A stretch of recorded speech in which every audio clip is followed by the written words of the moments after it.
Episode number 1۔ جب زکوئی سلطان ایوبی کے خیمے میں گئی، تم پرندوں سے دل بہلایا کرو۔ سپاہی گیری اس آدمی کے لیے ایک خطرناک کھیل ہے جو عورت اور شراب کا دل دادا ہو۔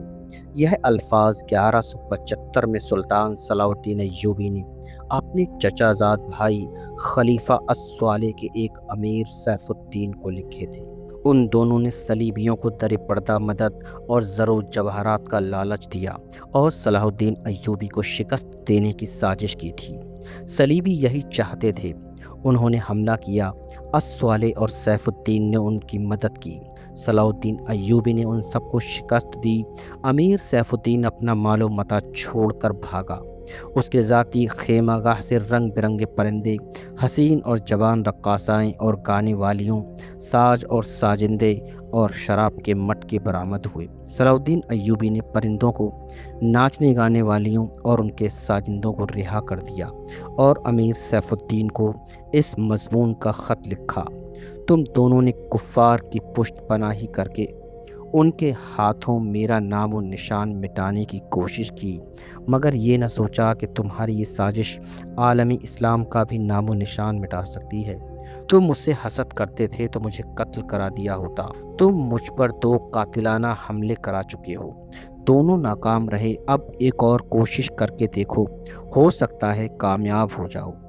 اگر تم مجھے یہ یقین دلا دو کہ میرا سر میرے تن سے جدا ہو جائے تو اسلام اور زیادہ سر بلند ہوگا، تو رب کعبہ کی قسم، تو میں تمہاری تلوار سے اپنا سر کٹواؤں گا اور تمہارے قدموں میں رکھ دینے کی وصیت کروں گا۔ میں تمہیں صرف یہ بتا دینا چاہتا ہوں کہ کوئی غیر مسلمان کا دوست نہیں ہو سکتا۔ تاریخ تمہارے سامنے ہے۔ اپنا ماضی دیکھو۔ شاہ فرینڈ اور ریمانڈ جیسے اسلام دشمن صلیبی تمہارے دوست صرف اس لیے بنے کہ تم نے انہیں مسلمانوں کے خلاف میدان میں اترنے کی شرح اور مدد دی تھی۔ اگر وہ کامیاب ہو جاتے تو ان کا اگلا شکار تم ہوتے، اور اس کے بعد یہ خواب بھی پورا ہو جاتا کہ اسلام صفحہ ہستی سے مٹ جائے۔ تم جنگجو قوم کے فرد ہو، فن سپاہ گیری تمہارا پیشہ ہے۔ ہر مسلمان اللہ کا سپاہی ہے، مگر ایمان اور کردار بنیادی شرط ہے۔ تم پرندے سے ہی دل بہلایا کرو۔ سپاہی گیری اس آدمی کے لیے خطرناک کھیل ہے جو عورت اور شراب کا دل دادا ہو۔ میں تم سے درخواست کرتا ہوں کہ میرے ساتھ تعاون کرو اور میرے ساتھ جہاد میں شریک ہو جاؤ۔ اگر یہ نہ کر سکو تو میری مخالفت سے باز آ جاؤ۔ میں تمہیں کوئی سزا نہیں دوں گا۔ اللہ تمہارے گناہ معاف کرے، آمین۔ صلاح الدین ایوبی۔ ایک یورپی مورخ لین پال لکھتا ہے کہ صلاح الدین ایوبی کے ہاتھ جو مال غنیمت لگا اس کا کوئی حساب نہیں تھا۔ جنگی قیدی بھی بے اندازہ تھے۔ صلاح الدین ایوبی نے تمام تر مال غنیمت کو 3 حصوں میں تقسیم کیا۔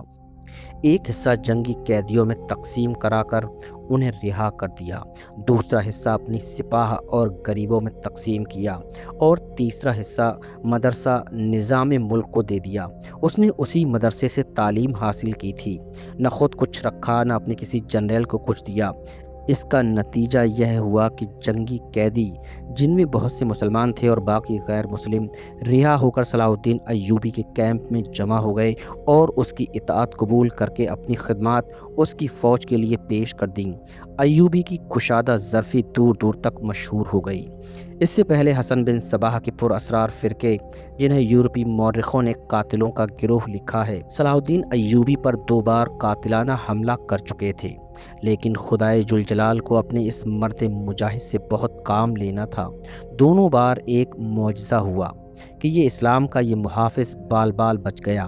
اس پر تیسرا قاتلانہ حملہ اس وقت ہوا جب وہ اپنے مسلمان بھائیوں اور صلیبیوں کی سازش کی چٹان کو شمشیر سے ریزہ ریزہ کر چکا تھا۔ امیر سیف الدین میدان سے بھاگ گیا تھا، مگر وہ صلاح الدین ایوبی کے خلاف حسد اور کینے سے باز نہ آیا۔ اس نے حسن بن صباح کے قاتل فرقے کی مدد حاصل کر لی۔ یہ فرقہ مدت سے اسلام کی آستین میں سانپ کی طرح پل رہا تھا۔ اس کا تفصیلی تعارف بہت ہی طویل ہے، مختصر یہ کہ جس طرح زمین سورج سے الگ ہو کر گناہوں کا گہوارہ بن گئی، اسی طرح حسن بن صباح نام کے ایک آدمی نے اسلام سے الگ ہو کر نبیوں اور پیغمبروں والی عظمت حاصل کرنے کا منصوبہ بنایا تھا۔ وہ اپنے آپ کو مسلمان ہی کہلاتا رہا اور ایسا گروہ بنا لیا جو طلسماتی طریقوں سے لوگوں کو اپنا پیروکار بناتا تھا۔ اس مقصد کے لیے اس گروہ نے نہایت حسین لڑکیاں، نشہ آور جڑی بوٹیاں، ہپنوٹزم اور چرب زبانی جیسے طریقے اختیار کیے، بہشت بنائی جس میں جا کر پتھر بھی موم ہو جاتے تھے۔ اپنے مخالفین کو ختم کرنے کے لیے قاتلوں کا ایک گروہ تیار کیا۔ قتل کے طریقے خفیہ اور پر اسرار ہوتے تھے۔ اس فرقے کے افراد اس قدر چالاک، ذہین اور نڈر تھے کہ بھیس اور زبان بدل کر بڑے بڑے جرنیلوں کے باڈی گارڈز تک بن جاتے تھے، اور جب کوئی پراسرار طریقے سے قتل ہو جاتا تو قاتلوں کا سراغ ہی نہ ملتا تھا۔ کچھ عرصے بعد یہ فرقہ قاتلوں کا گروہ کے نام سے مشہور ہو گیا۔ یہ لوگ سیاسی قتل کے ماہر تھے، زہر بھی استعمال کرتے تھے جو حسین لڑکیوں کے ہاتھوں شراب میں دیا جاتا تھا۔ بہت مدت تک یہ فرقہ اسی مقصد کے لیے استعمال ہوتا رہا۔ اس کے پیروکار فدائی کہلاتے تھے۔ صلاح الدین ایوبی کو نہ حسین لڑکیوں سے دھوکہ دیا جا سکتا تھا، نہ شراب سے۔ وہ ان دونوں سے نفرت کرتا تھا۔ اسے قتل کرنے کا یہی ایک طریقہ تھا کہ اس پر قاتلانہ حملہ کیا جائے۔ ان کے محافظوں کی موجودگی میں ان پر حملہ نہیں کیا جا سکتا تھا۔ 2 حملے ناکام ہو چکے تھے۔ اب جب کہ صلاح الدین ایوبی کو یہ توقع تھی کہ اس کا چچا زاد بھائی صالح اور امیر سیف الدین شکست کھا کر توبہ کر چکے ہوں گے، انہوں نے انتقام کی ایک اور زیر زمین کوشش کی۔ صلاح الدین ایوبی نے اس فتح کا جشن منانے کے بجائے حملے جاری رکھے اور 3 قصبوں کو قبضے میں لے لیا۔ ان میں غازہ کا مشہور قصبہ بھی تھا۔ اسی قصبے کے گرد و نواح میں ایک روز صلاح الدین ایوبی امیر جاول اسدی کے خیمے میں دوپہر کے وقت غنودگی کے عالم میں سستا رہا تھا۔ اس نے وہ پگڑی نہیں اتاری تھی جو میدان جنگ میں اس کے سر کو صحرا کے سورج اور دشمن کی تلوار سے محفوظ رکھتی تھی۔ خیمے کے باہر اس کے محافظوں کا دستہ موجود اور چوکس تھا۔ باڈی گارڈز کے اس دستے کا کمانڈر ذرا سی دیر کے لیے وہاں سے چلا گیا تھا۔ ایک محافظ نے باڈی گارڈز کو دیکھا، ان میں سے 3-4 باڈی گارڈز نے اس کی طرف دیکھا۔ محافظ نے اپنی آنکھیں بند کر کے کھولیں۔ 3-4 محافظ اٹھے اور باتوں میں لگا لیا۔ ایک محافظ خیمے میں چلا گیا، کمر بند سے خنجر نکالا، دبے پاؤں چلا اور چیتے کی طرح صلاح الدین ایوبی پر جست لگائی۔ خنجر والا ہاتھ اوپر اٹھا۔ عین اس وقت صلاح الدین ایوبی نے کربٹ بدل لی۔ یہ نہیں بتایا جا سکتا کہ محافظ خنجر کہاں مارنا چاہتا تھا، دل میں یا سینے میں، مگر ہوا یوں کہ خنجر صلاح الدین ایوبی کی پگڑی کے بالائی حصے میں اتر گیا اور سر سے بال برابر دور رہا۔ پگڑی سر سے اتر گئی۔ صلاح الدین ایوبی بجلی کی تیزی سے اٹھا اور اسے یہ سمجھنے میں دیر نہ لگی کہ یہ سب کیا ہے۔ اس پر ایسے 2 حملے ہو چکے تھے۔ اس نے اس پر بھی حیرت کا اظہار نہ کیا کہ حملہ آور اس کے اپنے باڈی گارڈز کے لباس میں تھا، جسے اس نے خود اپنی باڈی گارڈ کے لیے منتخب کیا تھا۔ اس نے ایک سانس جتنا عرصہ بھی ضائع نہ کیا۔ حملہ آور اس کی پگڑی سے خنجر کھینچ رہا تھا۔ ایوبی سر سے ننگا تھا۔ اس نے حملہ آور کی ٹھوڑی پر طاقت سے گھونسا مارا۔ ہڈی ٹوٹنے کی آواز سنائی دی۔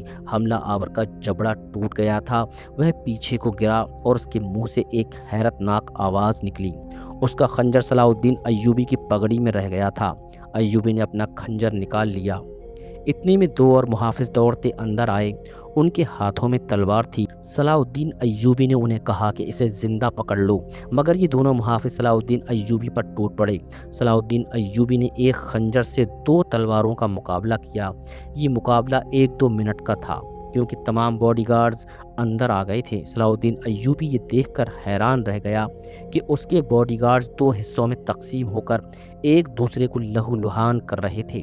اسے چونکہ معلوم تھا کہ ان میں اس کا دشمن کون اور دوست کون ہے وہ اس مارکے میں شریک نہ ہو سکا۔ کچھ دیر بعد باڈی گارڈز میں سے چند ایک مارے گئے، کچھ بھاگ گئے اور بعض زخمی ہو کر بے حال ہو گئے۔ تو انکشاف ہوا کہ اس دستے میں جو صلاح الدین ایوبی کی حفاظت پر مامور تھا، 7 محافظ فدائی تھے جو صلاح الدین ایوبی کو قتل کرنا چاہتے تھے۔ انہوں نے اس کام کے لیے صرف ایک فدائی کو خیمے میں بھیجا تھا۔ اندر صورتحال بدل گئی تھی، چنانچہ باقی بھی اندر چلے گئے، اصل محافظ بھی اندر آ گئے۔ وہ صورتحال سمجھ گئے اور صلاح الدین ایوبی بچ گیا۔ اس نے اپنے پہلے حملہ آور کی شہ رگ پر تلوار کی نوک رکھ کر پوچھا کہ وہ کون ہے اور اسے کس نے بھیجا ہے۔ سچ بولنے کے بدلے صلاح الدین ایوبی نے اسے جان بخشی کا وعدہ کیا۔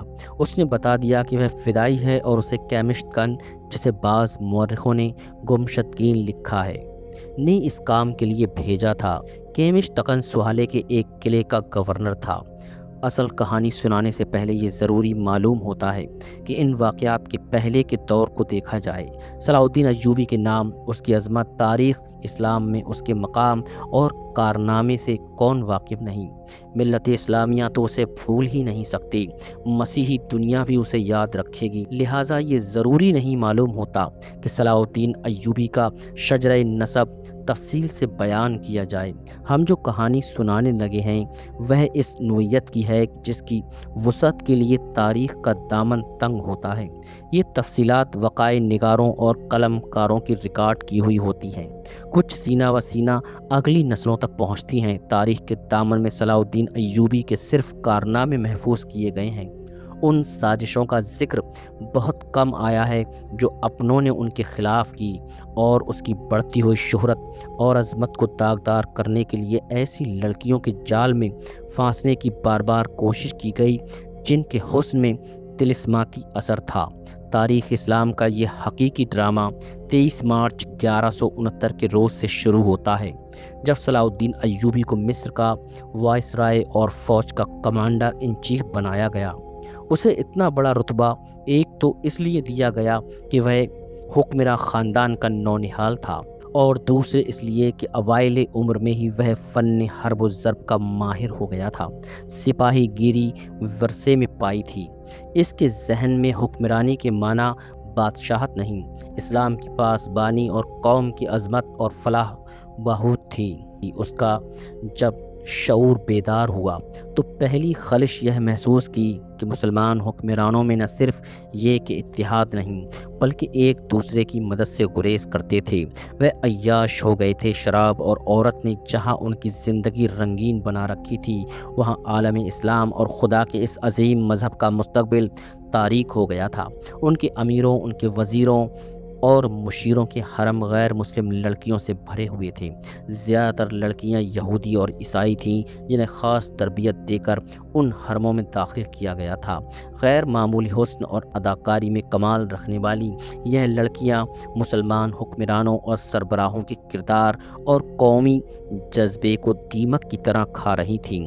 اس کا نتیجہ یہ تھا کہ صلیبی، جن میں فرنیک فرنگی خاص طور پر قابل ذکر ہے، مسلمانوں کی سلطنتوں کے ٹکڑے ہڑپ کرتے چلے جا رہے تھے، اور بعض مسلم حکمران شاہ فرینک کو سالانہ ٹیکس یا جزیہ ادا کر رہے تھے، جس کی حیثیت گنڈا ٹیکس کی سی تھی۔ صلیبی اپنی جنگی قوت کے رعب سے اور چھوٹے موٹے حملوں سے حکمرانوں کو ڈراتے رہتے، کچھ علاقے پر قبضہ کر لیتے، تاوان اور ٹیکس وصول کرتے تھے۔ ان کا مقصد یہ تھا کہ آہستہ آہستہ دنیائے اسلام کو ہڑپ کر لیا جائے۔